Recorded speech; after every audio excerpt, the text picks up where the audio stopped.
You're what up, though? What up, though? What up, though? Welcome back to episode 524 of This Week in Culture. I'm your host, Ant Wood, aka Trinidad Ant, aka one half of the culture, and God on a pod. And y'all know what it is. When y'all hear that can crack, I mean your man back. And I got my brother with me, Jay. What up, though? Yo, what up, though? It's your man JJohnson, one half of the culture, one half of everything. And I know what you're thinking. Finally, my favorite podcast is spending time with me. What's popping?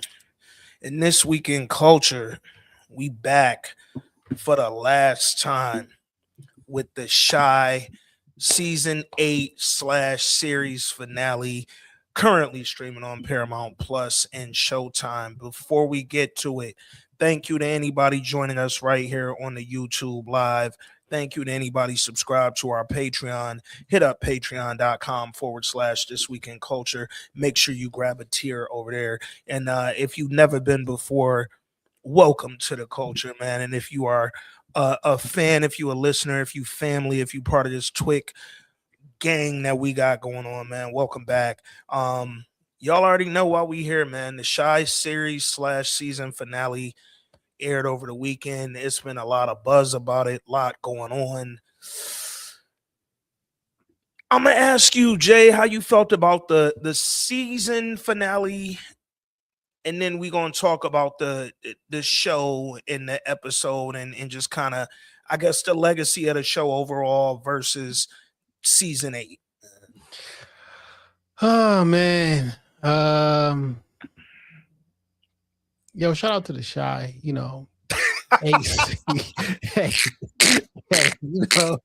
yo, shout out to the Shy. Shout out to Lena, you know what I'm saying? Man, no, first and foremost, though. You know what I'm saying? Shout out to them, you know what I'm saying? 8 years, the longest black running, all the things, you know what I'm saying?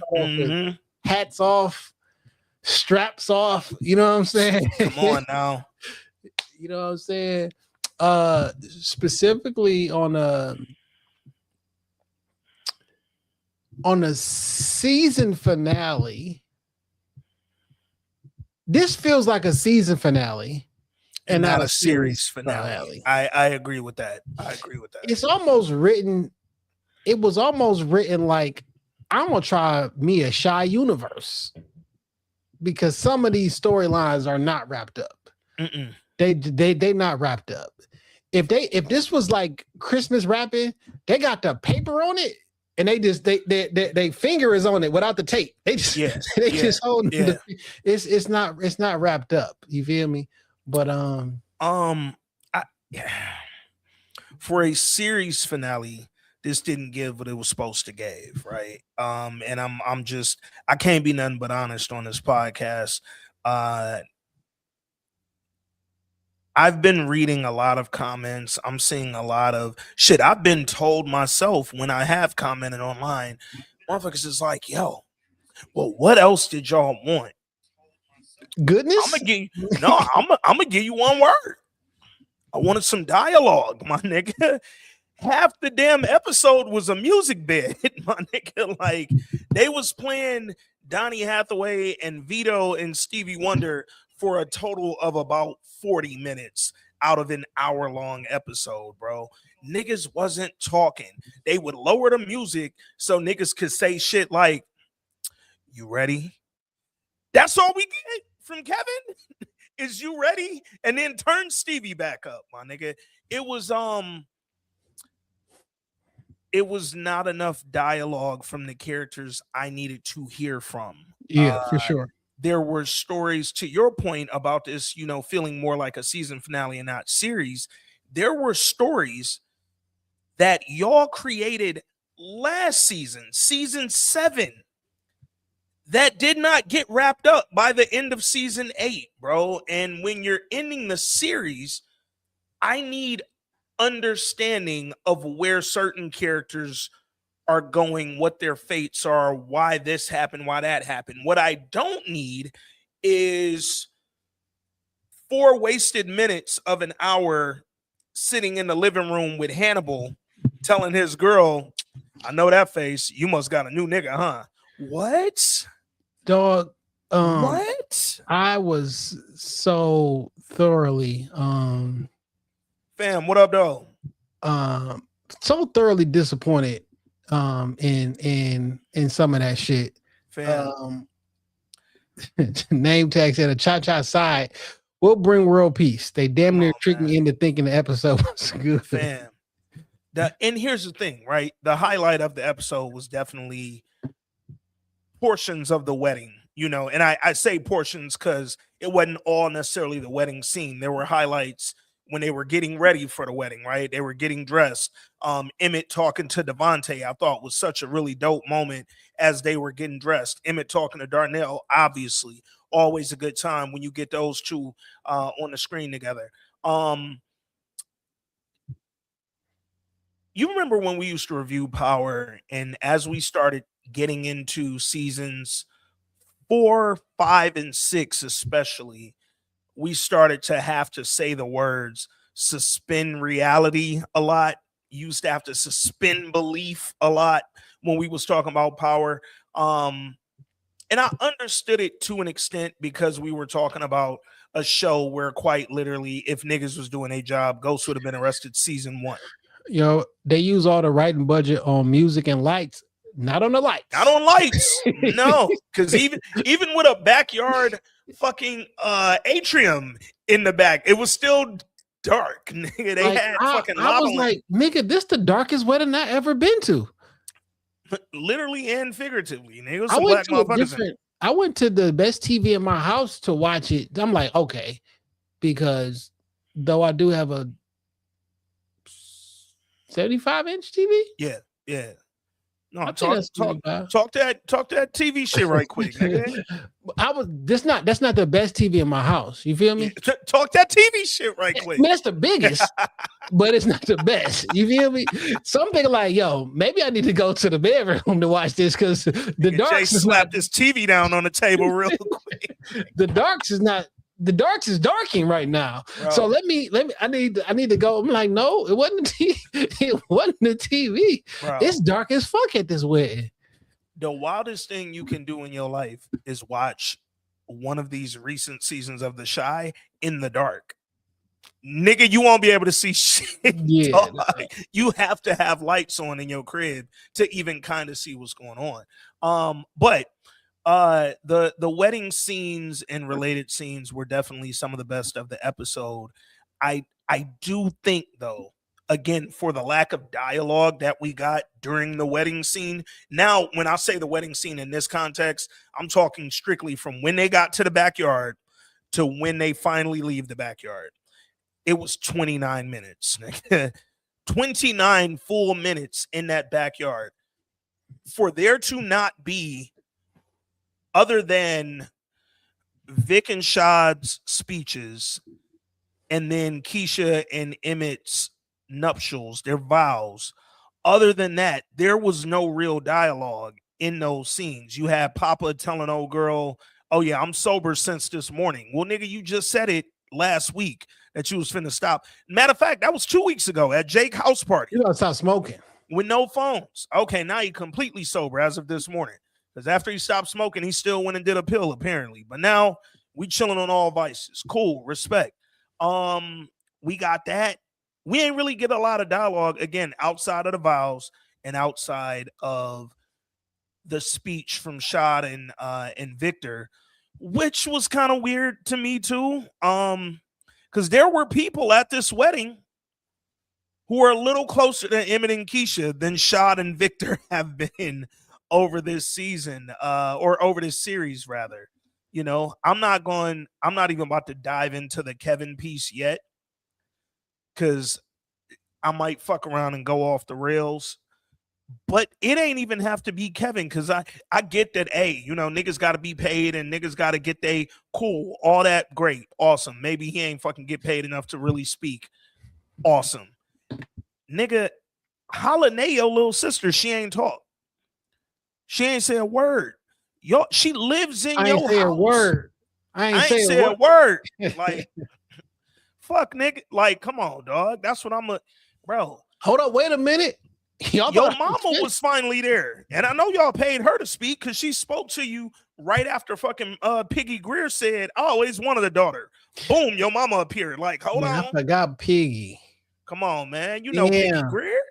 But what's so funny about Pig in that exact moment, I was like, damn, Keisha don't got nobody. Because I forgot she had a mama. She ain't had no mama around when she was growing up. That's why she wild and she don't give a fuck, nigga. Yeah, man. Yo, I'll be forgetting Tierra Marie from here. And like every time I remember it hurts. Like, damn. 50 Cent for it. Pay that man though. Anyway, no, dog. It when she said, yo, I always wanted a daughter, I had two thoughts. Similar to you, I was like, damn, man, Keisha really don't have like a strong woman figure in her life. She needed Riley, right?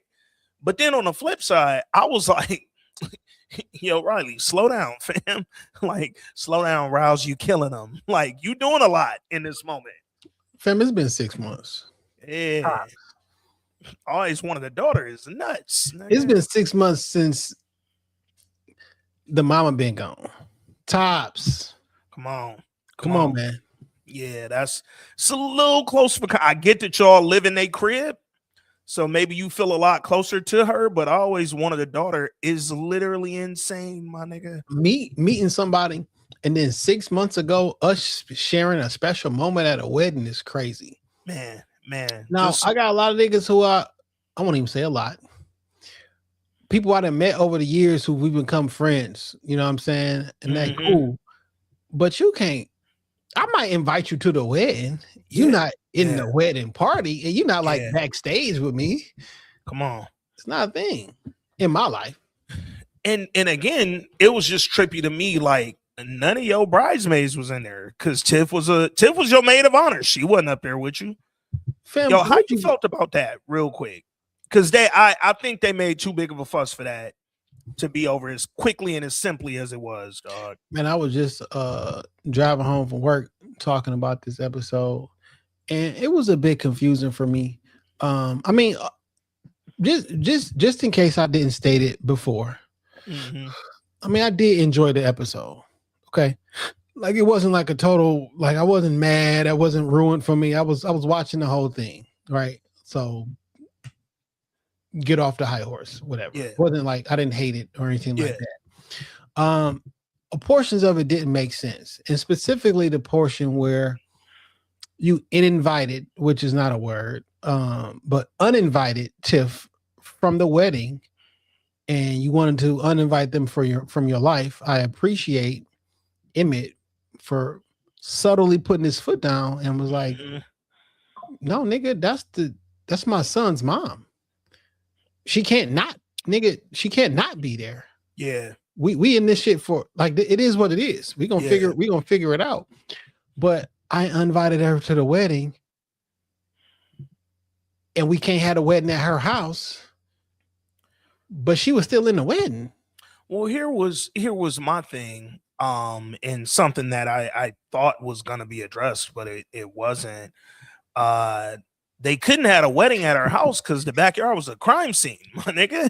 you can't do that. Hold up. Keisha said to Tiff, it's gonna take me a long time to get over this. It won't happen overnight. 5 minutes later, Tiff was in the wedding. Yo, Kalia, first of all, what up, fam? Second of all, it literally happened overnight. No, literally, she said, I don't think I'm ever going to be able to forgive you for this. Or I'm never going to get over this. But I'm going to get over it. What? It's not like I'm never going to do it, but I'm going to do it. But I'm going to do it. You know what kind of tripped me out, though? Like, before we even got to them two talking, going back to your point about Emmett for a minute, Emmett woke up the day before his wedding and saw Keisha sitting on the end of the bed crying. Yo, fam. Yo, dog. All right. You got one more tear coming down your face, and I promise you the wedding's off, my nigga. Listen. I was telling somebody earlier today, you got 3 business days. Or am I, depending on who the family member at work, you got 3 bereavement days and you do not have to use them consecutively. Okay. Yeah. But you got 3 of them. Yeah. I believe I expressed this before, but you got the day of, right? Maybe the day after too. You know what I'm saying? You found out today and then tomorrow you still sad, and you got the day of the funeral. 3. That's it. After that, you and your ex, you about to go meet your ex in a minute, because what is you doing? I gave you 3 days to get over this shit. Fam, I told you a week after I found out what really happened to the nigga. You was stressed out for weeks before I found out what happened to the nigga. If you grieving, I'm leap. Kalia, talk to these niggas. Come on, man. Like, you keep grieving, I'm leaving, bruh. I'm not finna do this. Then he like, yo, I don't do this stuff. I don't do this stuff. Like, then, first of all, if I wake up as a man to my wife sitting on the edge of the bed crying, as a man, I don't give a fuck what you say. Anything that's finna come after that, come on now. This is my motherfucking foot down, nigga. If I wake up as a man and my wife sitting on the edge of the bed crying over another nigga, over a dead nigga in your bed, in my bed, in my motherfucking establishment, like, nah, dog. The motherfucking wedding's off, nigga. Like, I don't care what we talking about. You not finna keep crying about this nigga. Then she gonna try to pivot. I told Tiff she can't be in the saying about Tiff. You don't give a fuck about. You forgave Tiff already. You finna invite her back soon as we get done talking, bro. I also just wanted, just to point out for the record, Tiff, Emmett, Keisha, and like, y'all nasty. Y'all have done a crazy DNA swap. You niggas is nasty. Like, y'all are swapping back. That's it's not, y'all not friends. Y'all nasty is funny as fuck, dog.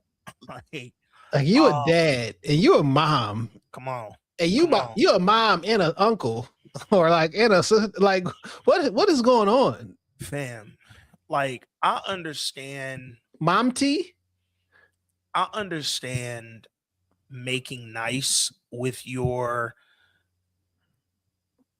partner's child's parent, right? Like, if I'm with you and you have a child with someone else, I don't want to be beefing with that person. I don't want there to be tension with that person. Like, especially if me and you are getting marriage level serious, we getting cohabitating serious, right? I want this to be a real manageable relationship that I have with your child's parent. Right. Because and if the child lives primarily with us, even more so, because I want them to trust me with the responsibility of their child. Shit, I don't give a fuck if they was real sisters. Come on. Shoot my nigga Future. Yo, Kalia, you ain't never lied. They Eskimo sisters. First of all, Eskimo is racist. So them niggas is Inuit sisters. Inuit. Ain't that what they call it? Yo, that's the funniest shit in the fucking world. They Inuit. Holy shit. You into it? We all into it. They definitely into it. And that's a fact. And that's half the goddamn problem, dog. Cause like Keisha acting like damn nut died. Like, now we gotta share Emmett again. Like, bro, Keisha, Tiff not trying to get back at him. I promise she not, bro. Like, she left that nigga 4 niggas ago. Like, she dated a nigga who like niggas. She'd rather deal with anybody but Emmett. It's over for my dog. Double Eskimos, my lord. But all that said, the forgiveness for Tiff added to the big, like, old Keish finally found out scene from last week. It all just felt very anticlimactic, man. It was like we did this whole build up all season for them to basically say, fuck you, you're not invited to the wedding, you killed my nigga.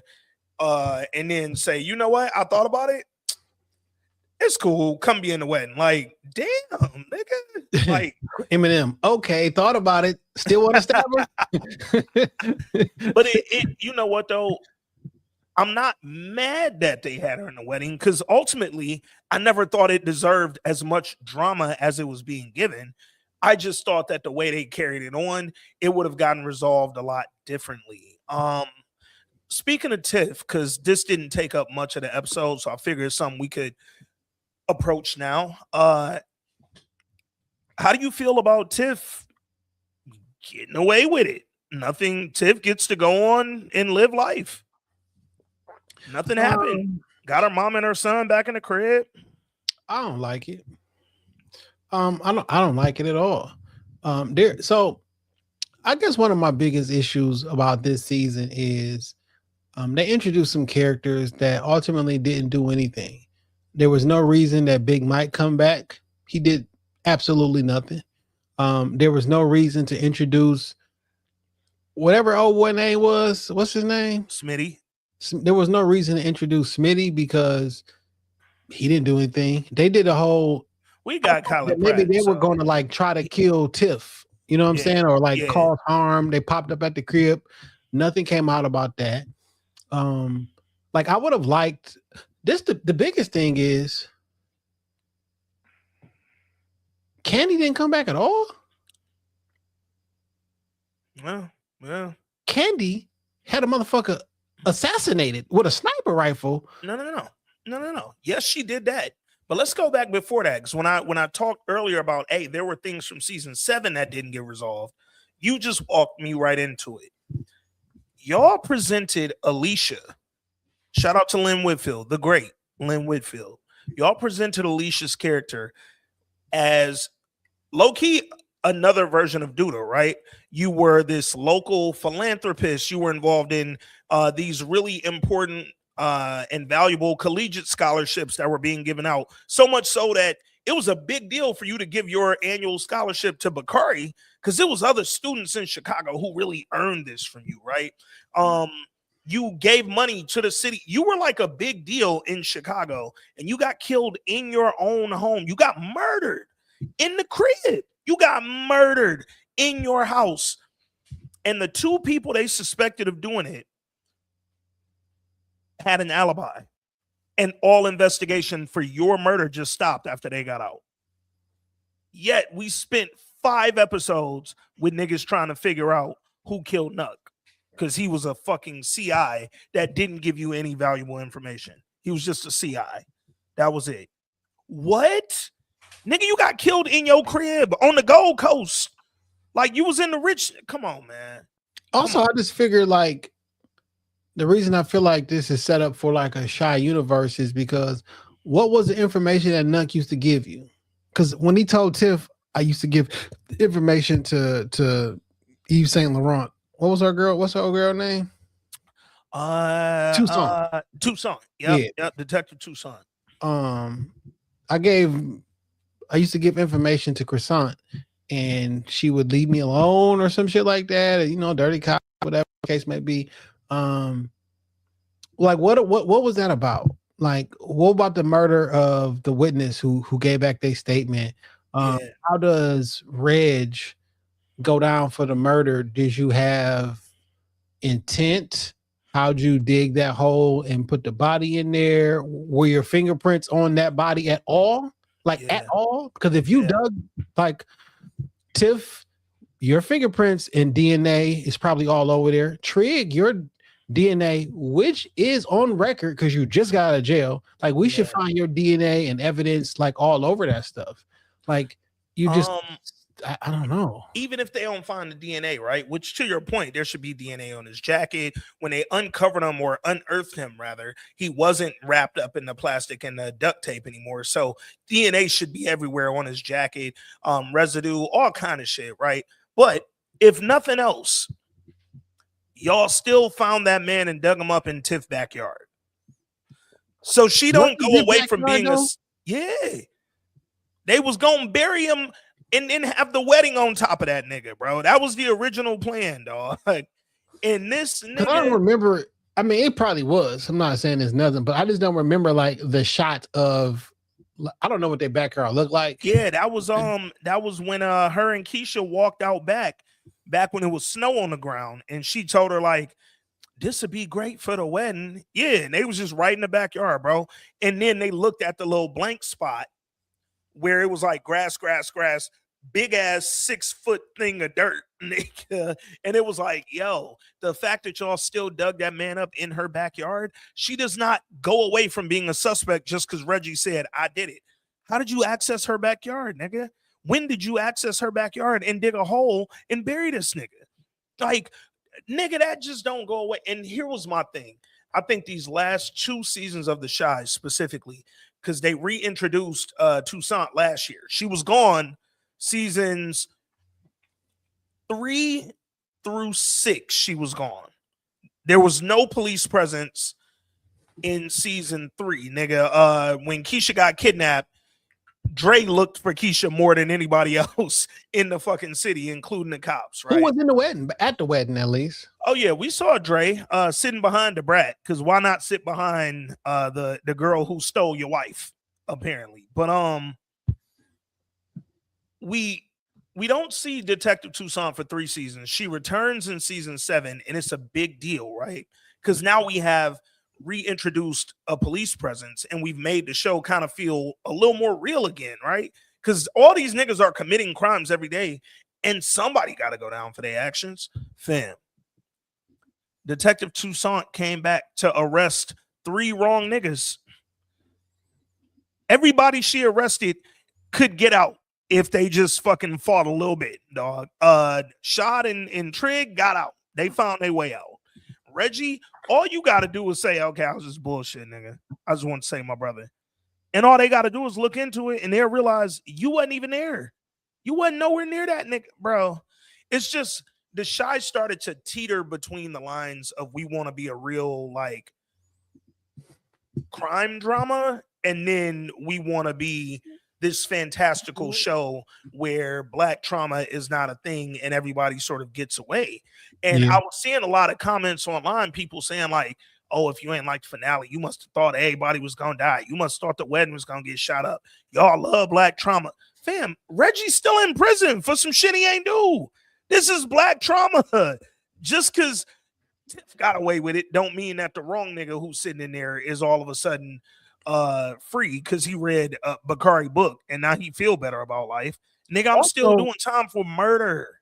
Also, Trig need to get his ass in prison too. You put this shit in motion. Come on, man. Reg, I mean, Emmett told you immediately stopped he was just saying, I gotta tell Tiff. Right? Yeah. Because I think if Emmett would have told Tiff doesn't go set him up to get murdered. I don't think it happens. I don't know what would have happened, but it wouldn't have been that immediately. Yeah. You put the battery, like, what you want to do? What you mean what you want to do? And then y'all sat there and waited in the room and he did it, and then y'all hid the body together. Nigga, you are culpable for this shit. 100%. 100%. Like you're flat out a very much accessory to this shit, bro. And not like an accessory after the fact. You were in every accessory during the fact. Like you planned it. Premeditated. No, he would 100% be charged with first-degree murder, nigga. And he would be given the opportunity to plea, which we know he wouldn't accept because he ain't never trying to see Tiff go to prison. Speaking of motherfuckers who should have been in prison and weren't, I saw a lot of conversation after last week. Like, yo, why did that nigga Smitty go to jail? Like, why did Kyla Pratt have to bail him out? What happened, right? We never got any answers to that. But what we did see, in case you was worried about Smitty and living life, Curve, what up, though? My nigga Smitty was playing cards with Kyla Pratt and Carucci and Dre and this nigga Esquire at the end of the episode. Just FYI. Oh, there was a body curve for sure. Like, bro, Smitty just no longer in the mob. Oh, and they was still in Hannibal House. How that work? I just want to, I wish Smitty would never been introduced, and I wish Kyla Pratt would have never been introduced. Not because I don't like Kyla Pratt. I do. I like to see her and stuff. But I don't think she was utilized the correct way. because you mean to tell me you left your husband for Smitty? Mm-hmm. You left your husband for a nigga who was bad at selling drugs, so his girlfriend left him with the baby. Mm-hmm. Then you start selling drugs, and then you beat her up. Then you start selling drugs again, and then you go to jail, and then you use your money, the money that your husband gave you to bail him out for a nigga that you won't even tell that you plan on moving to Atlanta to open up a new business, but you're gonna leave your husband for him. Yeah, yeah. Like none of that even sounds remotely close to something that a black woman would do in Chicago who wanted that nigga to make more money. Then she said, find someone a legal way to make more money. Hannibal your husband makes money legally.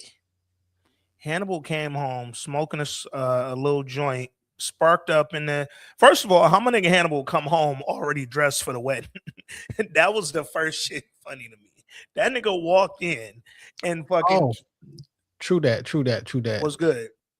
Curb said there was no gun and no body. And I was like, oh, there was a body. He was like, not when Reg confessed.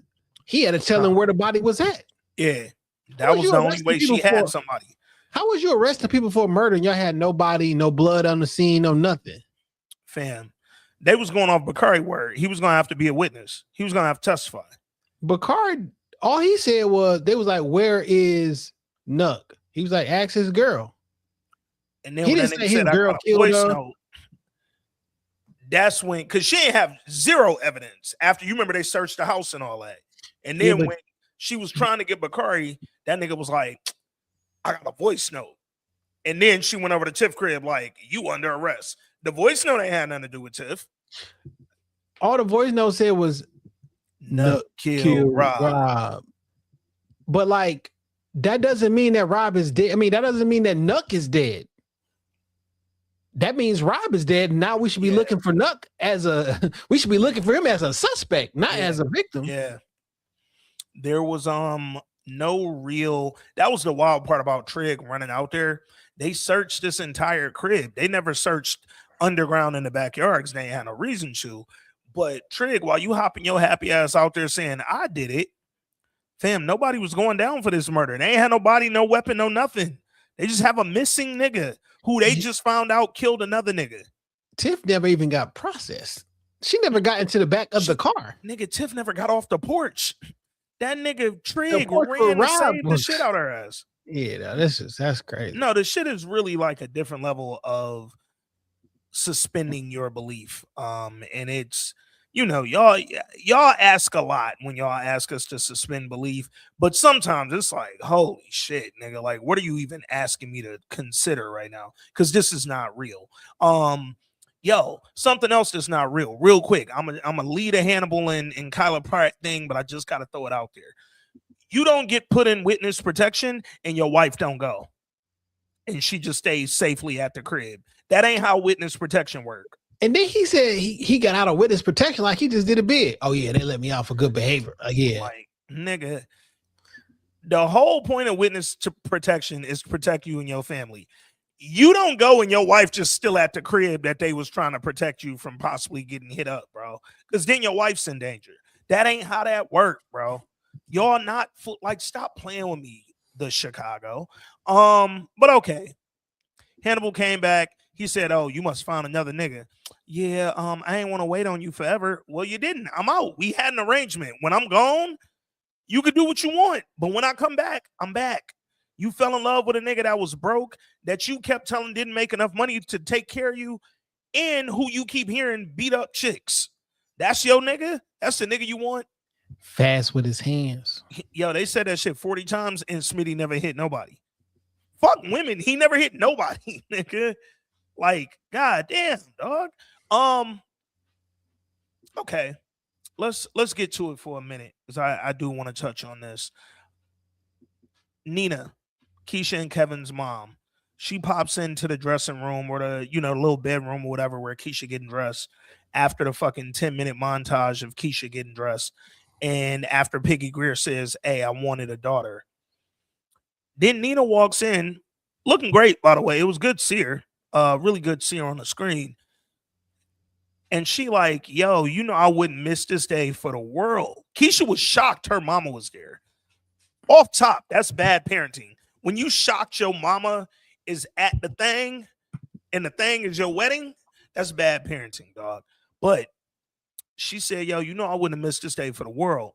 And Keisha said, well, you did miss when I had my last baby, though. I got a feeling I'm going to be apologizing for that forever. You got the first one, though. You all right.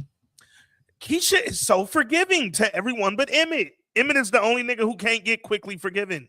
Everybody else get to quick forgive, dog. Golly, fam. I don't know what possessed why Marcus' sister from Love Life becomes so important. Yo, Curve, real quick. I'm gonna get in this. I'm gonna get out of it. That's my new rule with some of these nothing characters. And we love her, like the actor who played Marcus' sister on Love Life and who played old girl on the show that was sisters with Karichi and Kyla Pratt. We love her, but she fed old girl a spoonful of what looked like some fucking chowder or something. It was a kind of thick yellowy liquid, and old girl said, this mac and cheese good as hell. There was no mac and cheese on that. That you got a spoonful of hot cheese. That was some motherfucking squeezed cheese on your thing, dog. There was no mac and cheese on there. Like, stop playing with me, dog. I mean, let's just act like it was mac and cheese because bro, it was something that it wasn't in real life. It's just so wild to me that they were like, again, I think you described it best. This felt more like a season finale than a series finale. So a lot of the things that were happening, these little like offshoot scenes, like Karuchi and Rotimi talking to her sister and saying, yo, what kind of, you like white girls? You like this type of girl? You like that type? Like, what's the point, dog? Like, there's no point in this shit. She like, oh, I like my girls tall. This is fucking hilarious. That shit was crazy. No, that shit was crazy. Shout out to my nigga Marquise. You fucked City up with that one. I'm gonna just say that. You fucked City up. God damn, that was funny. But it was just like, okay, y'all are giving us these little scenes. Karuchi and Rotimi go together now. They talking about marriage. She like, marriage is forever. Karuchi, we know, child. We know. Mama knows, child. I promise, bro. Dog, they just slid Dre in their paws and nigga didn't even say a word. Never did nothing with him. All of a sudden, he the damn officiant at the wedding. They could have got Mach. You know what I'm saying? Macho could have did that. Easy. You could have did that. Easy. Bring the Twig fam up to the stage. We'll give who gives Keisha away, nigga. Yo, they ain't even say who gives Keisha away. Kevin was not here, nigga. Yo, the nigga who ain't been here in 2.5 seasons, he's giving her away, dog. Dre was just there. He was the officiant at the wedding. Apparently, he knows them well enough. He's been around Karuchi, so he's familiar. Yo, nigga, it's a scene on this episode. That nigga Dre is holding baby Jada. I said, Karuchi, let me tell you who you're not babysitting for no more. So we could have done without the. I wonder what happened with the pastor, like him in real life, and like why they just jumped off whatever storyline they would go, because something happened, because there was a storyline between him and Dre's character, right? Or Rotimi's character. It abruptly just ended. And Rotimi was basically, he was in 2 episodes. The very first one and then this one. Like something must have happened. Like we not bringing him back. Like I don't, what happened? I'm always wondering when it comes to different series, right? And we lose recurring characters and or show regulars. Normally you get the story behind the regulars. Like I remember when Kevin left, it wasn't that he was leaving for a specific project. They just said, yo, Kevin's leaving because he wants to explore other opportunities and like really get out there and get his work on. When Nina left, when their mama left, she was literally on like NCIS or some shit like that. She left to go do a CBS project. I understand, but with the pastor, it felt like this couldn't have been planned because y'all killed him off screen between seasons. This ain't nothing that was like And here's the thing, when we start to think about the legacy of the Shy, and you think about characters, big or small, in their storylines, Anybody can get killed off screen, apparently. anybody can go, anybody can get it. Pastor he ain't no different from Brandon. So if you got killed off screen between seasons, so be it. But it does feel like a sharp fucking turn in the story that you may have intended, and then I don't know what happens, bro. I will say this: if there were a character on this show that I think deserved better from this season, given everything that happened to them, I think it's Papa. I do not think Papa was given the just due that his character deserved this season. Having lost his father, having lost the pastor, having started doing drugs, having started going down this road of addiction to the point that his girls say, "Yo, you want to do a glass of champagne? I'm sober." If we really playing that game, y'all did not do enough with this character for me to make this feel real, dog. I And mean, that's fucked up. if I'm not mistaken, Papa told Tiffany that your boyfriend killed my father and nothing happened. Yep. Yep. She Why? didn't care. She kept dating him. They went out to the gun range later, bro. That's fucking crazy, man. It was the gun line, boss. Like, oh my gosh. Yo, imagine me telling you your boyfriend killed my dad and y'all hit the range later. That's funny. That's some irony for your ass, dog. And then, like, you know who didn't deserve what they received? Papa's mama.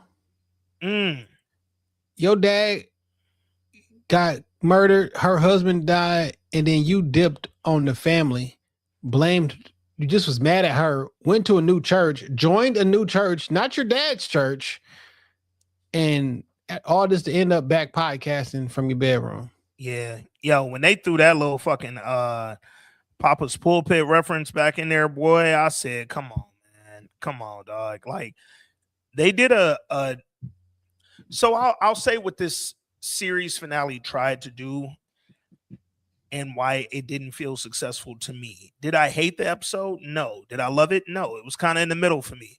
And the reason it didn't land, because they went for all the things we've been begging them to do, knowing this was the final season, right? Bring back the old characters, like close out some of the relationship stories that we've seen over the years. Y'all went for tugging at the heartstrings with shit that didn't land. For instance, when Lene and Bakari move out and they got Keisha standing in the middle of her mama house like it's the last episode of Fresh Prince, and then they do this montage of the house like this was some iconic crib, like the Full House crib or some shit. Bro, Keisha has not lived in this house for 3 seasons. We not that attached to this crib right now, dog. Like, I was really disappointed, man, because some of the best parts of this episode I didn't get to fully enjoy. Yeah. Not because they weren't acted out, not because the writing of those particular scenes weren't good. It's because this was the third time we've seen them. I mentioned that last week, and I was like, well, we've had 2 or 3 different like I love you speeches. Hey, I'm happy to have this girl in our family kind of speeches or whatever, the touchings from the proposals and the conversations around the proposals to the engagement party, having those things. And then like the next week we're at the wedding and having those same conversations. Now, the way that Emmett's father and Keisha, they delivered those things flawlessly. Mm-hmm. You feel me? Like, I wasn't mad at that. In fact, it's good television, right? The way that they delivered those scenes, there was only scenes that were shot relatively light. And I think they pulled those off great. They were emotional the whole 9 yards, but they didn't hit how I think they could have hit for me, is because I had already seen you guys say nice things about each other 2 or 3 times earlier in the season. So it wasn't like a giant payoff. It wasn't like, oh man, because we've done that multiple times already. I did appreciate the conversation between Emmett and his son when he told him he's proud of him, like, oh, I believe in you. I think that's what he told him. And like, the growth in that is Yeah, amazing. man. Like there were some things that they did good in this episode. Yeah, And we kind of reference like these three kids is kind of like the older three, the other three, verbatim. We got a Kevin, a Papa, and a Jake, right? Skinny black kid, chubby kid, light skinned skinny kid. Like this is Papa them. And when they was riding on the bikes, they had just showed a picture of all three or a video of all three of them sitting in the front row or some shit, right? yeah, And then them playing, and it was like excellent job. If y'all want a spinoff, do a spinoff of those three characters. Emmett can still be there on some OG shit, like, but like he not the main. Fuck it, make him the main thing. Who know? Who cares? yeah, You know what I'm saying? But like this show can go from that gritty, grimy thing that it was to relatively wholesome with some Chicago shit in it, right? Because the yeah, kids gonna get into yeah. some Chicago shit, and Yep. it can be more of a serious show because I think they have it set up for his father and Wendy Raquel's character, Emmett and them being the father, and like you even got Houston, Atlanta, and Vegas locations. Like it's set up where y'all can continue the story and it can be on the good side of things and not all the craziness or whatever. But Yeah. I don't know that they're going to actually do that. But I just felt that this could have been a bigger or a better payoff. I'm not I don't hate it. I'm glad that the series happened. All the things, right? Mhm. I just felt like on a series finale show, and we're gonna get to some of these voice notes and we'll hear what the people have said.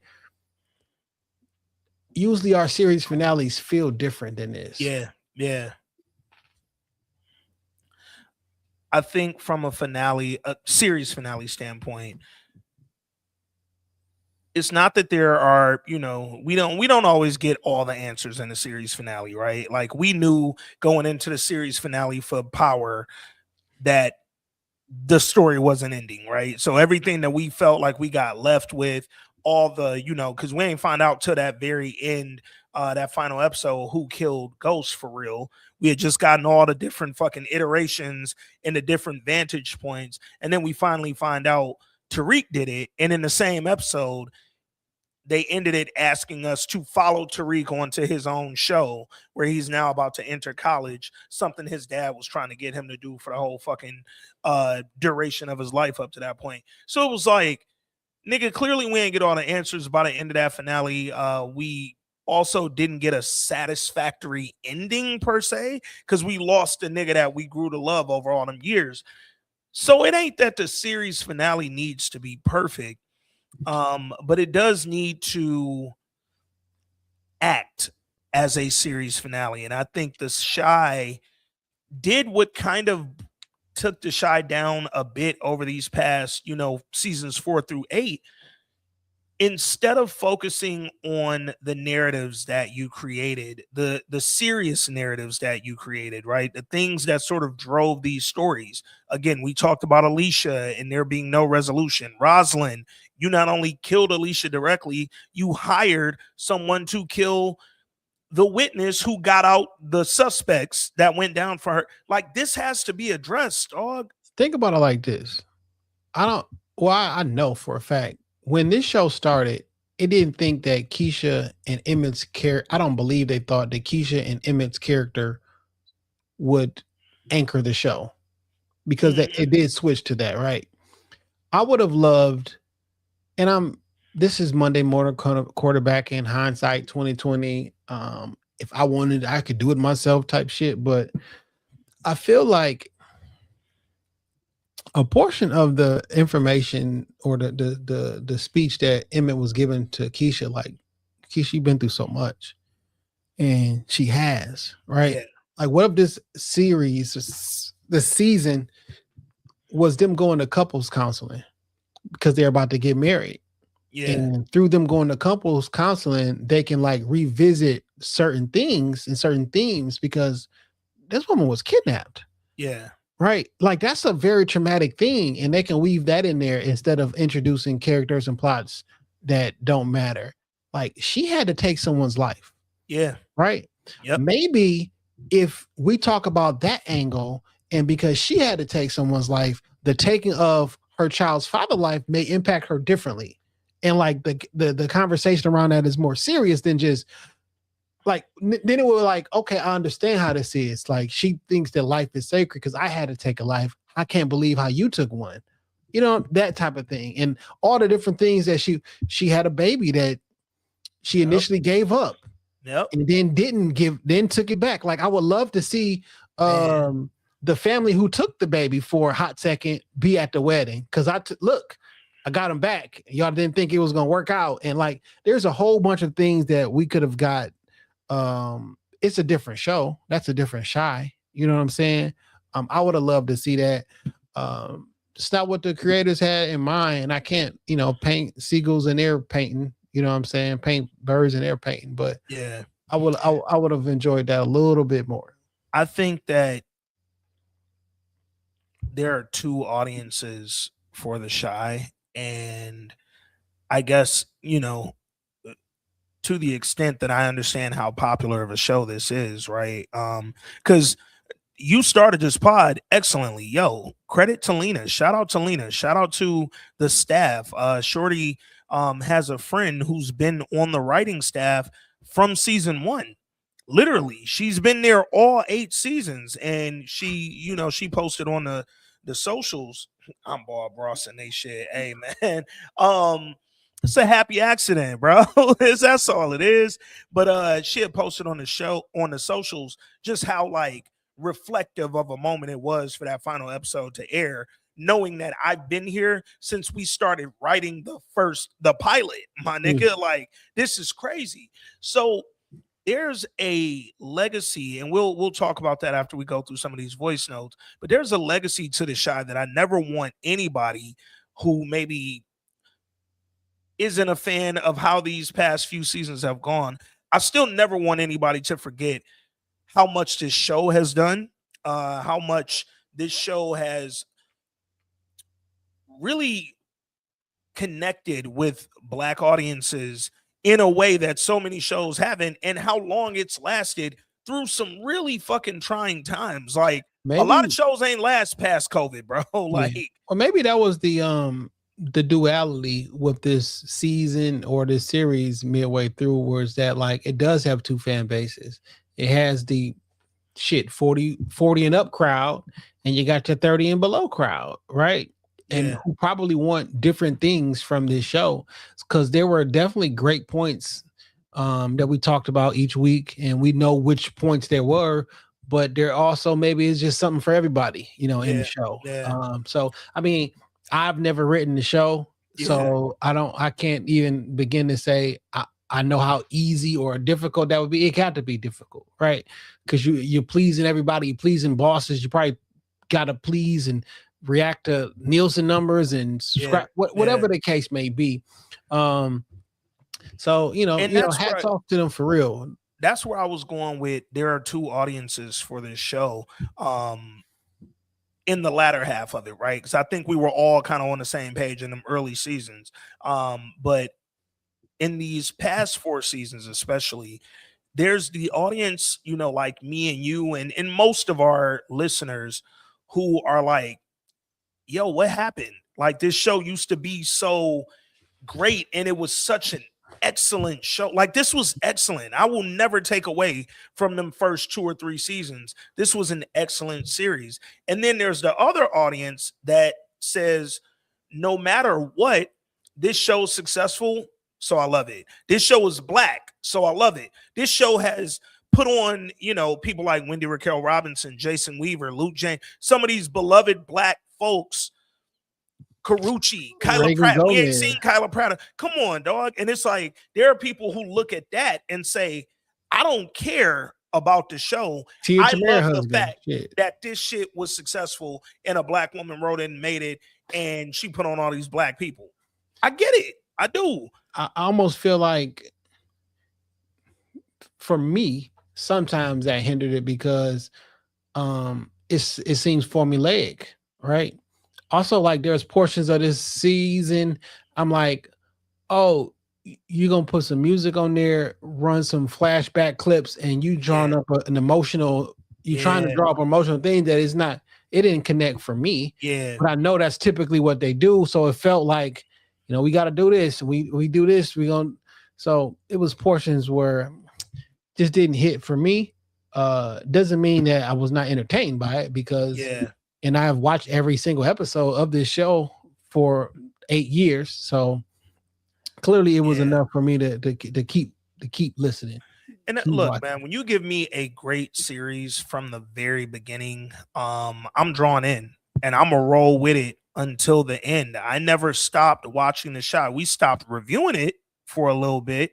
And even the season we didn't review week to week, we ended up giving a full season review at the end of it. So, it's one of them shows, again, just from a legacy and kind of overall perspective. This is a show that I really do. It's like a catch 22. I'm so conflicted with this show. I actually started before I rewatched the finale. I started rewatching season 3 because when I used to go back and rewatch The Shy, I would only watch the first 2. And I remembered, season 3 was anchored by Keisha getting kidnapped, but I hadn't rewatched it probably since it aired. So I started rewatching that yesterday, or Saturday rather. Well, I got to tell you, it was still there. Like that cusp of greatness that the series came out with still existed through that third season. There were elements in season 3 that started to get introduced that felt like, whoa, I think we're going in a weird direction, right? But again, you could still see the sort of foundation of a great show still was there. And after season 3, I think that's when they just leaned into, yo, I'd rather make this. You remember I always talk about the heart of the show being the city of Chicago, right? That being the backdrop was what sort of kept everything together. By season 4, they had officially said less about this being, related to Chicago, and let's make this more about the social media tropes and the things that we hear about online and the catchy fucking little phrases that you hear on the socials, and placating an audience that I already have, right? I know y'all are here and I know y'all gonna support me. So in that, I'm gonna take full advantage of it and I'm gonna do what I want to do. Cause you ever have a teacher coming up in school who you knew was gonna let you get away with it? Like they wasn't gonna trip, nigga. You can go in and out the class, come in late. They didn't bitch at you about nothing. They ain't write you up. They just was one of them teachers that said, fuck it. I really do think creatively that's the direction the Shy went in.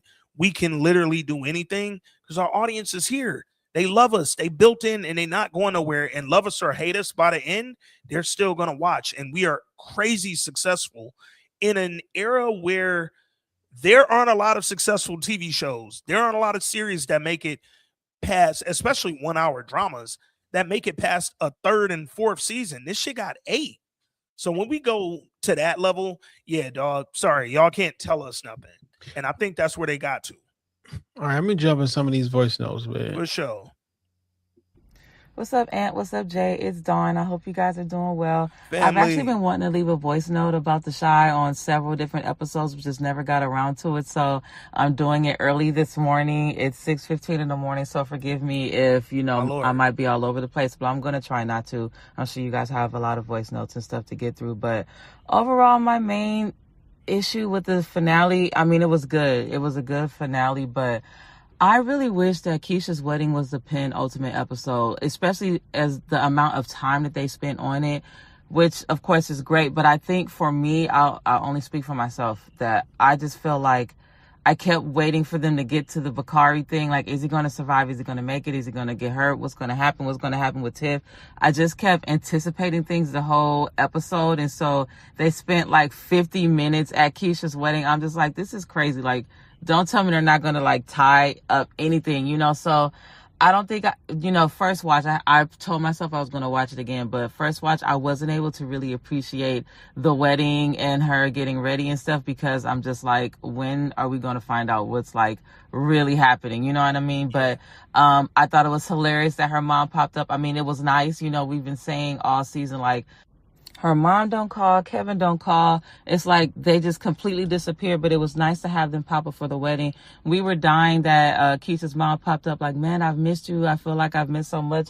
And Keisha's just like, yeah, you missed the birth of my second baby. And I'm sitting there like, yeah, girl, like, dang, Emmett, mama didn't die. Like, there's been so much going on. And Keisha's had to kind of go through this by herself. So, girl, where have you been?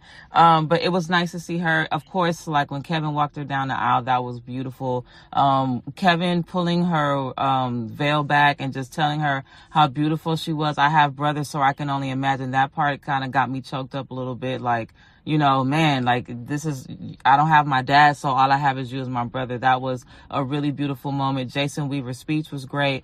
But yeah, just overall, I just think that all of that could have just been one episode, because I really would have liked to. I think the cliffhanger of the penultimate, like when Keisha got married, I think the cliffhanger could have been Bakari getting shot, and then the final episode could have been, the cast finding out about Bakari getting shot, and dang, is he gonna make it? Like him in the hospital, maybe showing them getting the good news that he's gonna survive, and then his road to recovery. I think that would have been good, because I think that also would have given more time for them to touch on even Tucson, like, and forgive me, I think this probably happened too, but it's like, if it did, I think Detective Tucson could have like looked Tiffany in the eye, like, look, I know you did this. I know you killed Nuck. The like you guys are saying, all of the physical evidence is there. But if Reggie wants to take the fall, then F it. Like, let him just take the fall. I feel like so much was it was just rushed. They rushed it into like the last, I believe, low key 10 minutes. So I just feel like we really didn't get like the full. I feel like there was just so much left on the table with that. And honestly, I felt bad for Reggie, especially the scene where he's like, I'm really, the brothers are all sitting together. Man, I felt sorry for him, because he's taking the rap for something that he had absolutely nothing to do with. I think that sucks. And even just to touch on that a little bit, Tiffany's out of her mind thinking that Bakari should have took that. That was completely out of pocket. And I'm glad that Bakari stood up for himself. And lastly, the last thing I wanted to say, I think it would have been perfect. Oh my God, because I saw this on Threads. If the person that was handing Bakari the book at the very end, that would have been really dope if it was Kadeem Hardison. If he, came back full circle and was actually there to get his book signed by Bakari. I think that was dope. But overall, that's it. I just wanted to leave a quick voice note. I hope you guys are well. I will say one last thing from my son, Jaden. He wants y'all to bring back the Scary Vibes sounds. What happened to the sounds? We talk about that all the time. He's like, they don't do Scary Vibes no more, huh? I'm like, no. But next time I talk to them, I'll tell them to do it. But anyways, I'll let y'all go. I can't wait to hear the pod, and I'll talk to y'all later. All right, bye. Dawn, man. First of all, always good to hear from you, family. You already know when you leave a voice note, we turn it up. Off top, Jaden, man, we gonna get the sound effects back just for you. Do the knowledge, nigga. Come on now. I'm a bad man. I just be forgetting to hit the buttons and shit. Yeah, but it was definitely some moments that could have used that scary vibe. Yeah. Yo, man, I read a comment before we get this next voice note loaded up. I read a comment that I thought described this perfectly, right? So the initial post that I saw said, I've been seeing a lot of posts about this season being trash and having a bad ending. All those posts just show how miserable people are in real life, because they literally ended 8 seasons with a happy ending and y'all mad. So somebody responded to that, but I thought their response kind of captured how I felt specifically about the finale. Said the ending appealed to emotion. And in that vein alone, they did a pretty fine job. However, in doing so, they sacrificed a lot of logic and common sense. If all you needed was for your emotional heartstrings to be played with, then you got what you needed from the finale. However, there's nothing wrong with thinking critically and saying, hey, this didn't make sense. Doing so doesn't mean you're miserable. It means you're a critical thinker. Nigga, I am a critical thinker in the fact that, yo, man, you can't just tell me that Reggie walked up to Toussaint and said, hey, fam, I did that murder. And she say, fuck it, you in. like it should not even pass discovery. Come on, man. Jonathan Johnson, no relation, but shout out to you, my brother.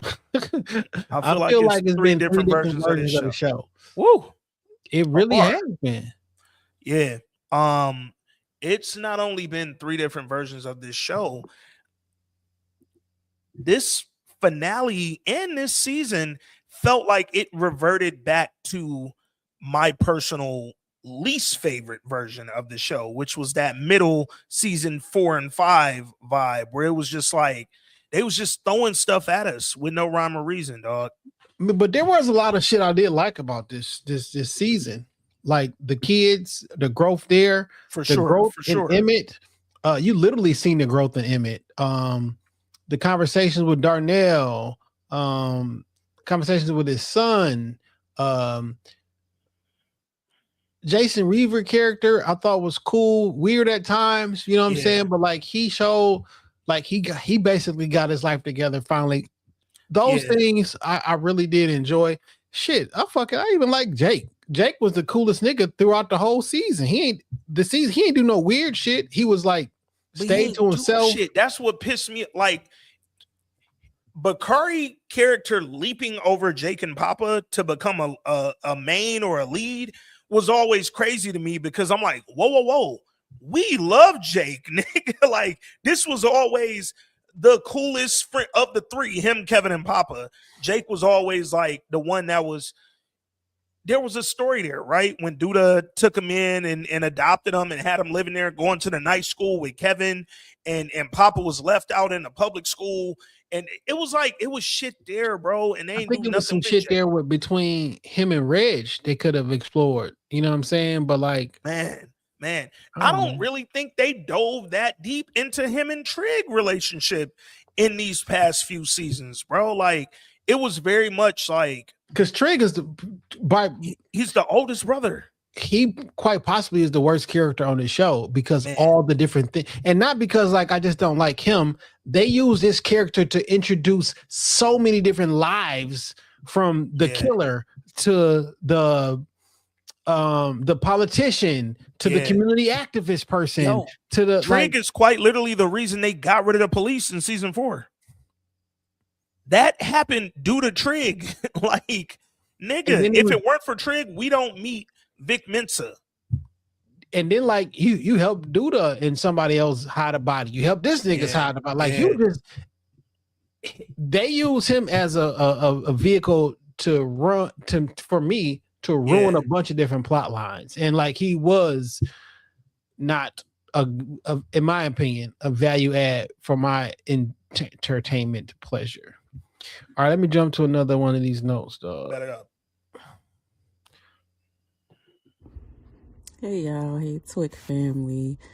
Man, Aunt AJ, I just watched the finale of the show. It's like 3:00 in the morning. I watched it twice, but I just had to come on while it was still fresh and just say bravo to Lena. I know this season was a mess, but the finale really did something to me. I'm very pleased with it. It was a lot to tie up, and I think they did it in a happy ending kind of way, which is what I wanted. I wanted that for these characters because they've been through so much over the years, and I'm just happy that they were able to flash back and that Emmett and Keisha were able to tie the knot, that, things seem to be looking up for everyone. I am thoroughly pleased, and we don't even have to talk about this season. We can just talk about the finale when we talk about the legacy of the Shy. But I'm very pleased, and I'm so glad to see Kevin and Nina, and even Dre was in there, Tracy, the OGs, man. And when Bakari got shot, I didn't know if he was gonna make it, but I'm glad that they tied that in with his book. But man, what stole the show for me was that scene with Trig, Reg, and Jake in jail. And man, that turn for Reg, boy, I was balling seeing them three sit there together like that. And Reg just doing that for his brothers after everything he had put them through. Oh, shit, I'm getting a little emotional right now. But man, it just be real out here. And I just appreciate him for taking that for Trig, because I guess he felt like he had less to lose than Trig did. So you know, it was a good ending. That's all I'm gonna say. I'm not gonna slander. I'm not gonna say anything about anything else. But y'all, I have been going down a rabbit hole of watching The Chi past just certain episodes from past seasons because we were coming up on the finale, and man, it's just come a long way. Season 1 and 2 with the original cast and with Ronnie and the whole Coogie murder, Brandon's mama, like just the people we forgot about. Common, even Lena was on the show. Then we got into the era with Trig and Keisha getting kidnapped. Trig came on the scene after Reggie fake died in the first few seasons. He came in, and then we picked up Shad and people like Gemma and Maisha, Gemma Daddy, like Duda, Dre came around, the Brat was on the Chi, and we had Jackie Long, Kyla Pratt, Carucci, Rotimi, the pastor, Papa Dad. I'm just like, man, it's been so many stories and people that have come through the Chi, and they tied it all up to me beautifully. I was very pleased, and like I said, this is one of the staples of this pod, so it's very close to my heart, and you know, this is my city, so it's forever going to be in my heart. I am very proud of what Lena was able to do as a cable network show, being Black, running for 8 years. Man, she just deserved her flowers just for that alone, and I know y'all have given them to her before for that. But man, it's been a ride. It's been a ride. I'm definitely going to miss this show. I'm going to miss the characters. I'm just going to miss feeling like home when I watch TV. But we'll see what's next for her. But yeah, thank y'all for sticking with it through the good, the bad, and the ugly. This is one of the OG Twix shows, and I'm very, very happy with how it ended, in spite of what was going on earlier this season. So yeah, I'm interested to hear what y'all have to say, and yeah, peace. Peace, Shay. Our resident Chi representative. So shout out to Shay for sure. Facts. I also think, and you could hear it on her voice note, man. Again, good, bad, or indifferent, love it, hate it, like it, used to love it, now you don't know how you feel about it no more. The Chi connected with people, right? And if you're from Chicago, I can only imagine seeing something that's about your city made by somebody from your city connecting with you emotionally in the way that this did.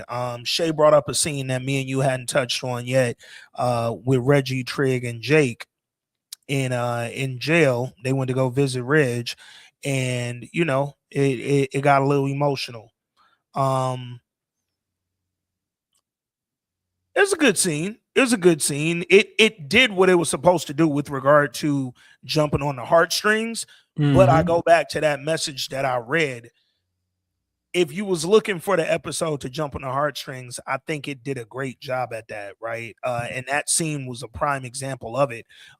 Shout out to my nigga Barton Fitzpatrick. I think in these last 2 episodes, especially, he's reminded niggas, I can act, bro. I'm not here to just fuck around and be a caricature on this show. I can fucking do this dramatic shit that Lena's asking me to do, and that I wish she would have asked me to do more of, because it didn't all need to be, hey, I'm Reggie, I'm gonna bang my gun and bust my gun. Like, yo, nigga, I got chops.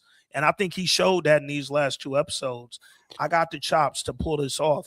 And this was another great one, man. I'm glad he did, because it was getting kind of shaky out there. Yeah. And I also liked, again, to that scene, that they at least addressed the emotional weight that carried Reggie's decision to take that fucking bid for Trig. Now, I wish somebody would have addressed with Trig how stupid it was that he dove in that motherfucker first and made this be the thing that his brother used as retribution. But it still does carry some weight no matter what. Reggie got to sit there and do that time for as long as he wants, because at any point he could say, hey, fam, I ain't do shit, and go look into it. And if he does that, they reopen the case. I'm sure they'll find a whole bunch.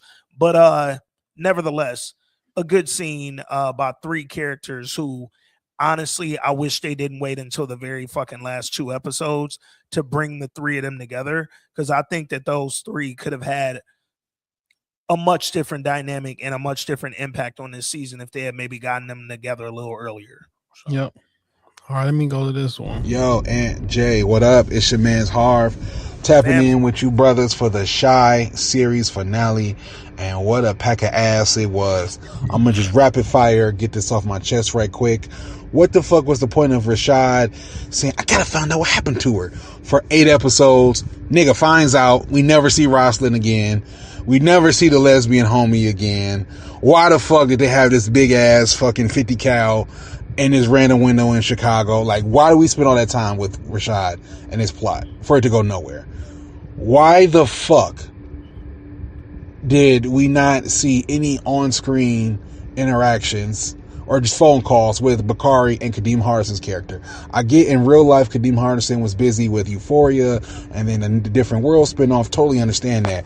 But the fact that these Chat GPT ass writers couldn't figure out a way to say, hey, talk to Professor, X, Y, and Z. Like, Bakari got shot and he was thinking of moving to Atlanta. His book publishing failed. And to me, these are such huge things, and Kadeem Hardison's character was such a catalyst for it that for him not to even be mentioned on screen in any form in the final season is just fucking baffling.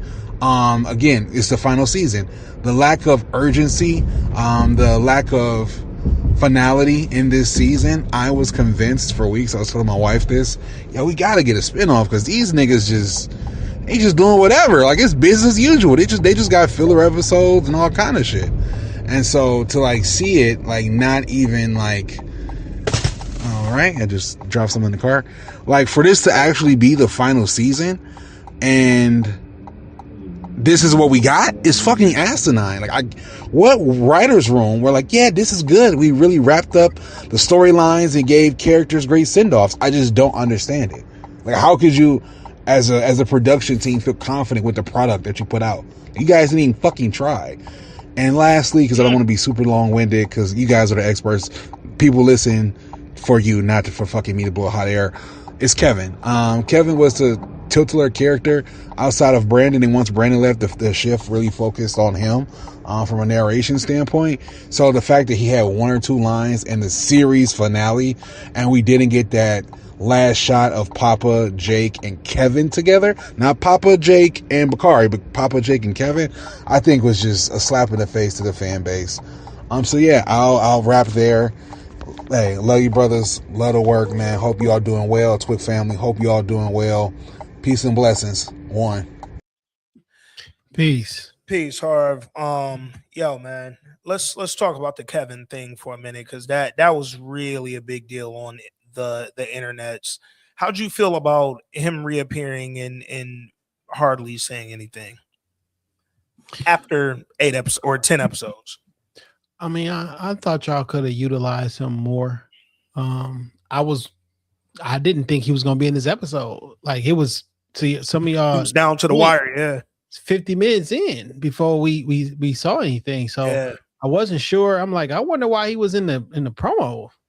Why was he on the Breakfast Club? I thought he was going to be in the season. You feel me? But he wasn't. But I'm glad that y'all 2 people mentioned that. I meant to mention it. I think under Dawn's note.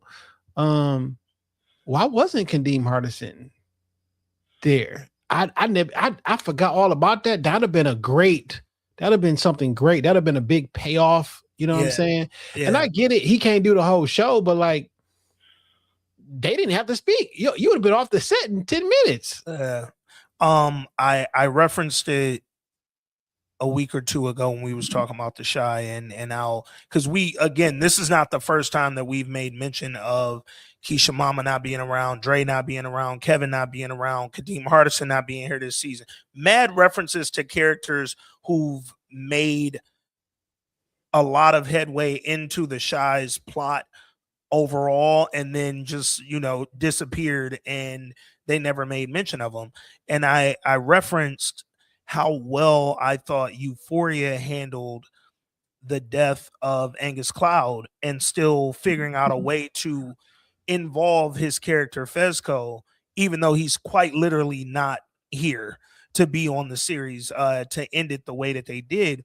But they still found a way throughout the season, Rue calling him, right? We didn't hear the other side of them phone calls, but they referenced it because in reality, this is a character that matters. And whatever happened off screen, if it's not addressed on screen, then I don't have the time to fucking figure out what happened with this character. So you're just leaving a gaping hole there. And when things like Keisha having a baby or Emmett getting shot, and like Keisha Mama would call, Kevin loved Emmett. That was big bro.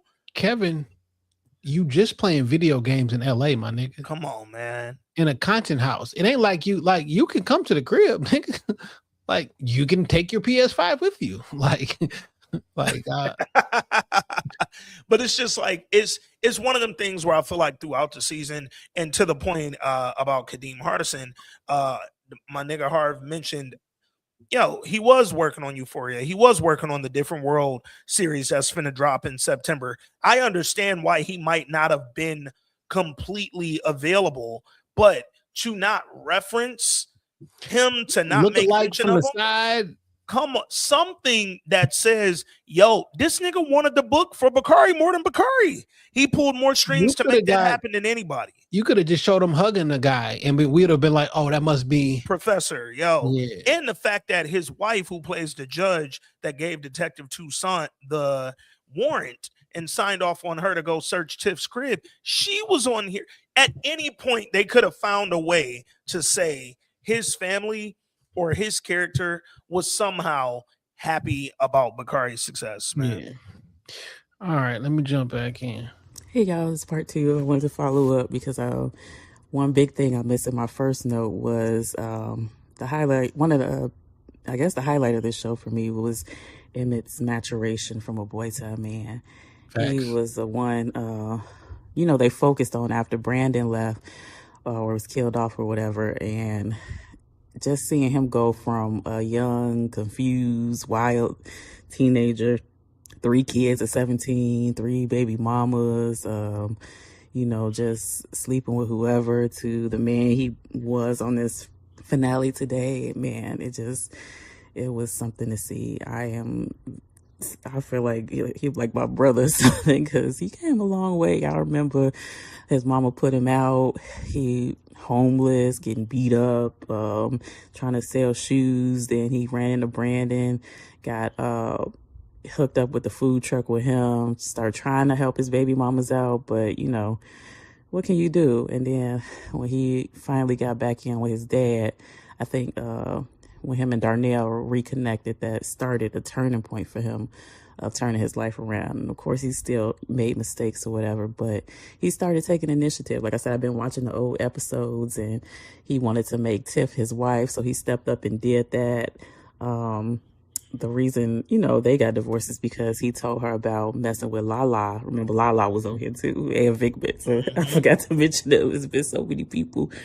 But he messed with Lala. He slept with Lala, and, that made Tiff want to open their marriage. And y'all remember that whole debacle. Mm-hmm. But Emmett, he wasn't with that. He wanted to be honest about what happened before they even got married, but Tiff couldn't handle it. But obviously they wasn't meant to be, but that didn't stop him from continuing to trying to be a better man. And when him and Keisha finally came together as, lovers instead of friends, Keisha was a bitch most of the time. She really was. But I could see how she did push him to be a better man, make better decisions. Even when he was, getting that money from Duda and stuff, Keisha was there trying to warn him. And he poured into her, she poured into him.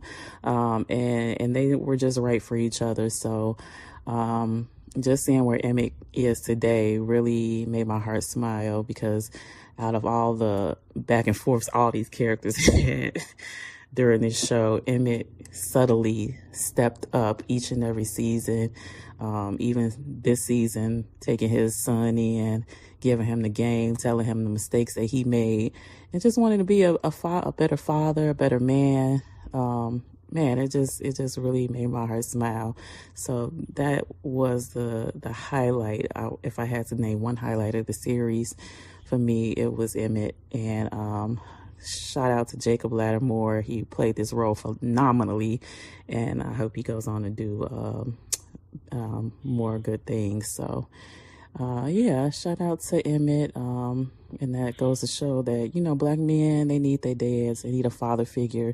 They need someone to lead them, even show them the mistakes and be honest about where it led them. So kudos to Lena for that. I think that's all I got for now. Talk to y'all soon.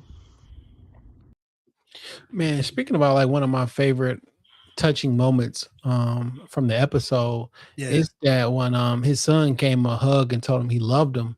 Man. And he was just so like taken aback by it. And that was in itself touching. But when the camera kind of zoomed and Darnell sees his son, have his son say, "I love you." And it's like, that's a full circle moment. Like, luckily Darnell got a chance to like fix and mend and help raise as an adult Emmett. And like seeing it like work in real time and seeing like, hey, you gonna fix what I didn't get a chance to do. Like that was like full circle moment. And that's one of the things about this show that I really, really enjoy. And it also frustrates me when it's like the exact opposite, right? Because I'm like, man, it's got so much potential and all the other things. But yeah, that was one of my favorite moments. Yeah, I thought Darnell peeking in that corner was and just peeping that combo that is, because Darnell's looking at Emmett's growth and seeing him become a better father well before Darnell became a better father, right? It didn't take my son nearly as long as it took me to figure this out. And because I showed my son how to do this early enough, he's finally starting to get what it took me 40-ish 50 years to figure out. So it was a dope moment to see him just be proud of the man that he eventually raised Emmett to be, man. And I thought that was super dope. And yeah, to your point, easily one of my favorite scenes of the episode for sure. I also, again, I didn't hate. Did I want to hear Kevin say something? Yeah, I was seeing a lot of people say like, yo, Kevin, Jake, and Papa deserved a scene together, right? Because as they sort of wrapped up the wedding scenes, Papa, Bakari, and Jake were talking. And it was like, damn, nigga, Kevin ain't over there. Wet Paint Kicks 328. They gave Papa nothing to do this season. Absolutely nothing, dog. And like I've seen people online like, yo, y'all don't know what niggas' fees are. Y'all don't know what the budget and what the budget is. Yo, fam, check this out. Whatever Kev's fee was for him to have some relevant lines in this episode, Kyla Pratt, Smitty, Hannibal, y'all don't gotta be here. Y'all don't gotta say shit. You not getting yo, Carucci, love you. You don't gotta be here. Oh, Rotimi, my dog, you can get the fuck on too. Whatever we need to do to make sure Kevin spoke. Because here's the thing, I'm not mad at Kevin not having a moment with Jake and Papa, even though I think that would have been great. I think at his sister's wedding, the sister he spent all of season 3 looking for when she got kidnapped, I think it would have been phenomenal to have him stand there and give a speech that was fucking more important to me than Jason Weaver and Trig standing there telling Keisha she's a queen and she represents all the women who ever loved them. How do y'all know? Y'all have never talked to Keisha, bro. Like, that don't resonate just because y'all saying good words. Nigga, I've been watching this show long enough to know who really has these Yo, Tiff, perfect time for Tiff to have a speech and really tell Keisha how much I love you, my nigga. I'm trying to kill your baby daddy. Like, yo. Yeah, we got one more, dog. All right, bet. Hey Let's get this last question. Okay, it's my last note, I promise, but this is more of a question.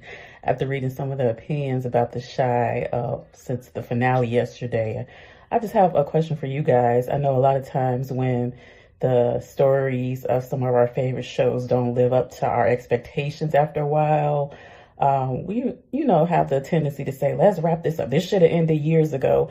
Or, why they still, on the air.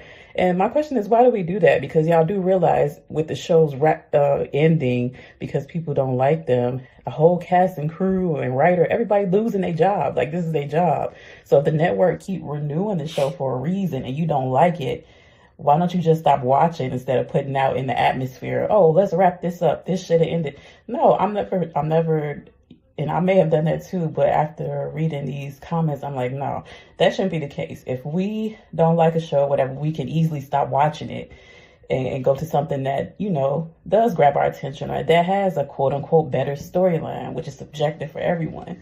The Shy kept getting renewed because they had the ratings. Like, people was obviously watching it. And the same with, Power, when it kind of went wonky and stuff like that. And if you didn't like it, you could have stopped watching. But to say, wrap this up or get this off the air is very, it's kind of sad, because y'all do realize if the show go off the air, these people are losing their job. And I'm not saying they can't go get other ones, but something steady like this that keep getting renewed, I say, especially for a Black show, keep running it up as long as y'all can. It's series like Grey's Anatomy and all the Chicago shows have been on 15, 20 years, and they keep recycling the same storylines year after year after year. But I don't see, their audience or whatever saying, oh, I'm bored of this, or wrap this up, or this should have ended 10 years ago. So that's just my question. Like, why are we so hard on the Black shows like this when we can easily just stop watching them and find something that do catch our interest? All right. I just want to know y'all thoughts. Peace. Peace, Shay, and we appreciate the follow up there. I'm a respond first, because I've seen a lot of the why don't y'all just stop watching, right? Stop watching. Hey, you ain't gotta watch it. Here's the thing with a show that is beloved. It's beloved for a reason. At one point, this show was great, and there was no debate about its greatness, right? There weren't two different audiences watching this show. We all watched this shit be great. The same way we did with the first few seasons of Power, the same way we did with so many other shows, right? And then at some point, the show changed drastically. And with those drastic changes, for whatever reason, I don't care what character or what actors left and who got weird on the set and who, it changed. People still watch, not to hate watch, but because we're hopeful that they find the recipe that they had early, right? Yeah. We hoping that this reaches the level of greatness creatively that it drew me in with. I got pulled into this. You ever dated somebody that was great when you started dating them? And by the time you found out that they weren't that great, you were so caught up in what you thought was great early, you don't let it go when you probably should. Now, to Shay's point, hey, I'm with you. A Black show getting 8 seasons, a drama specifically on a cable network, run that up. Run that up. Give it. If they had a 9th season, especially with how this finale ended, I wouldn't even been mad at it, because run that up. The numbers are there for you to keep going. Keep going. You want to power book it and turn it into a universe. So you just keep. I'm not mad at that ever. Let me be very clear. But I'm never going to stop watching to see if they can't recapture the thing that drew me into this show in the first place. So I'm always be here. I'm not hate watching. I just want to see, what do y'all do with these characters I love? What do y'all do with this story that I love? I fuck with these people. Are y'all gonna make me continue fucking with them, or is this gonna keep going in the opposite direction? And unfortunately, with the Shy, they did more back and forth than just telling a straight level story like they started off doing. So that's my thoughts on that. Yeah, they niggas just be trying to get jokes off and thinking they funny, and they don't necessarily be funny. Yeah, that's the other part. Nigga, like, because what else? People think being mean is funny, and that's not necessarily the case. You can say some mean shit that happens to be funny. Yeah, but people think that just being mean on the internet is funny, and it's humor in that, and it's not. It'll stop getting picked up when niggas stop watching it. And it was a period of time I stopped watching it. You know what I'm saying? So, and hey, as far as the numbers in the stream, yes, the viewers were there. That's a fact. That's reiterated by the fact that it got 8 seasons. But Drake numbers is there, and then the game put out a great album in a lot of albums, my nigga. It's been a while. The same. Yeah, it's been a while, dog. But the numbers is gonna be there every time, man. And it's certain artists. The numbers will always be there. That don't necessarily mean that the product is as great as it once was. So that said, though, I do salute the Shy for getting off these 8 seasons. Quite literally, along with Dexter, kept the lights on at Showtime during a very tumultuous period. And yo, man, Lena did her motherfucking thing. I've seen other Lena. Yo, I am the biggest fan of Lena's show 20s that came on BET. I think it had 2 seasons. I fucking love 20s, bro. I know that Lena is still a great creator, and that she still has a lot of dope shit in her, man. It's because of slavery. Yo, and that's the other part, right? My dog, slavery did all this shit to us, man. But no, dog, I just think that no matter what, the numbers got great, and Lena kind of draked it, yo. She saw the numbers, and no matter what, said, "Hey, nigga, but look at my success, though. Look at what I'm doing, though." And she stopped listening to people who were maybe trying to say, "I don't know if your heart's still in it, though, fam. Like, this don't really feel like what it used to feel like, man." And it's all good. She got her 8 seasons. She set her record. I'm sure with the success of the Shy, whatever she continues to do next will flourish, because clearly she has an audience that will support her, and I'm excited to see whatever the fuck that next thing is. Is she a part of the I feel like that new Different World is, I know Debbie Allen is involved, but like, is Lena on that shit? Like, for real? Like, is it under the Hillman grad umbrella? Like, I mean, it seemed like it should be, since it's Hillman grad. I mean, she's quite literally made her entire fucking thing about Hillman and Different World, and she tells you all the time how much that show impacted her. So I am curious how involved. Let me see. Different World, Lena Waithe. Oh